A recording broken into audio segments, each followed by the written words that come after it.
Ruta al Día con Hernán Higuera. Desde el 16 de junio, todos los paquetes enviados a Ecuador bajo sistema 4x4 mediante mensajería acelerada o courier van a pagar una tarifa de $20 por unidad. Así lo dispone la resolución COMEX, aprobada por el Comité de Comercio y oficializada tras su sesión del 2 de junio. El cambio modifica el arancel nacional del Ecuador y sustituye la exoneración vigente desde años anteriores, cuando estos paquetes tenían tarifa arancelaria cero. Daniel Legarda, ex ministro de Producción, nos acompaña para analizar este tema. Daniel, muy buenos días. Gracias por atender el llamado de Notimundo al Día. Hola, Hernán, muy buenos días. Gracias por la invitación. Un cordial saludo a toda la audiencia en esta mañana. Bueno, mucha gente que se dedica ahora en redes sociales a comprar por las plataformas Amazon, Temu, seguramente estarán molestas, pero ¿qué decirles? ¿Cuál es el beneficio de esta decisión para el país? Hernán, creo que vale la pena hacer un contexto de por qué en su momento se tomó la decisión de eliminar la tasa que existía para el programa 4x4, que se lo hizo una administración de gobierno anterior, cuando yo era viceministro justamente, luego de un extenso diálogo que se tuvo con varias de los actores, ¿no? Y hay varios objetivos de política pública que están pensados en ese sentido.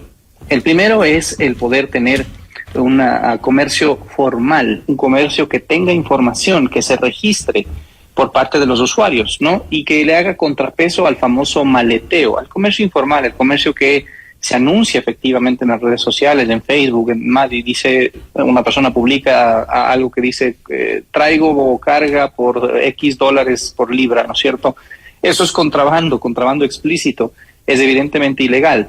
Esto nació como una iniciativa para poder hacerle contrapeso al contrabando, pero que sea un comercio legítimo, legal, registrado, que le dé información a la aduana y el poder también para poder hacer los controles posteriores. Eso como primer punto. El segundo era poder tener un acceso a un menor precio para algunos bienes de consumo que sean importados para uso personal. Recalco esto de uso personal, porque ahí es en donde se ha dado, al parecer, según la información oficial, mal uso del sistema, pero en todo caso, para uso personal, uno podía importarse, por ejemplo, algún aparato tecnológico, ¿no es cierto?, un cable que necesitaba, incluso algunas, no sé, vitaminas, o algo para uso personal. Ese era el objetivo, de alguna forma, que se pueda tener un acceso con cierto límite para productos provenientes del exterior en las modalidades de comercio electrónico, porque también se fomenta con esto el comercio electrónico, ¿no? Luego, dentro de este concepto teníamos también la necesidad de igualar las categorías que existían, porque existen de hecho, porque no solo hay la categoría 4x4 de courier, sino que también existe la categoría migrante, Hernán, y esto es importante, era importante en su momento en el análisis. La categoría migrante fue creada por ley a través de la ley del migrante. Y este es un beneficio que es destinado para los migrantes registrados en los consulados y embajadas del Ecuador, en donde no tienen límite, en donde no tienen una tasa ni tienen un arancel, y no se puede poner porque no, están determinados por ley. Por eso la resolución del COMEX ahora diferencia nuevamente el régimen 4x4 del régimen migrante. Lo que no se verán afectados, ¿no? Que no se verán afectados. Que no se verán afectados. Lo que se quiso hacer en su momento es evitar distorsiones entre estos dos regímenes, porque finalmente es el que no tiene sentido desde el punto de vista de política pública el hecho de que existan dos regímenes distintos y que prácticamente el uno sea sin límites, como digo, el caso del inmigrante, ¿no? ¿Esto por qué sucedió? En su momento la Asamblea discutió una ley con más criterio político que técnico e impuso un régimen que era bastante generoso para el tema migrante, y que llegó a ser bastante utilizado. Luego, al igualar un poco las categorías con información, con ciertos límites y demás, con el 4x4, el 4x4 fue el más utilizado. Vamos a ver ahora qué es lo que va a pasar nuevamente, ya que se ha puesto un arancel al uno y el otro, como digo, no tiene ese tipo de medidas, ¿no? Y la última medida, el último objetivo también era el fomentar el volumen de carga aérea.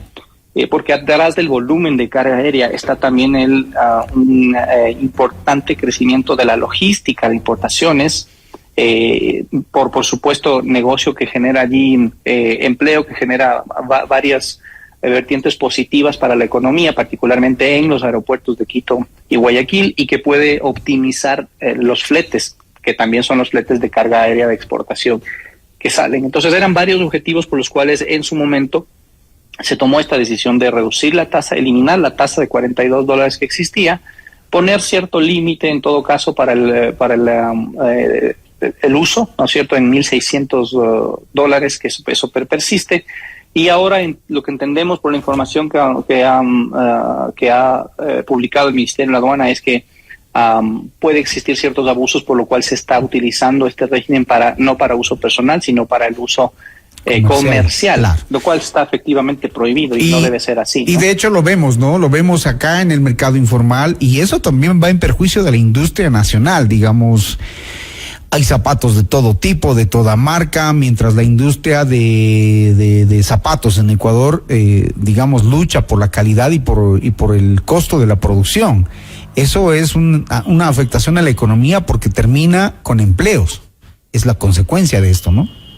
Sin duda alguna, Hernán, nadie puede estar de acuerdo en esa práctica como tal. Ahora, mi pregunta es, y habiendo sido autoridad allí, ¿es suficiente el poder tener de alguna forma un arancel que desincentiva, o ese es el objetivo, desincentivar su uso de alguna forma, que sea más caro, ¿no es cierto? Con todos los elementos que yo he puesto sobre la mesa, ¿no es cierto? Es decir, hay otro régimen que es más beneficioso, que ahora seguramente se va a utilizar más. Hay adicionalmente los objetivos de promover el comercio electrónico, de promover los fletes aéreos, es decir, varios objetivos como tal, ¿no es cierto? Que tienen que seguir estando allí vigentes, porque es parte finalmente de esa integración internacional que debe tener el Ecuador. En mi criterio, el tema que solucionaría o que de alguna forma podría moligerar estos efectos del uso no adecuado del régimen es el control de aduanas.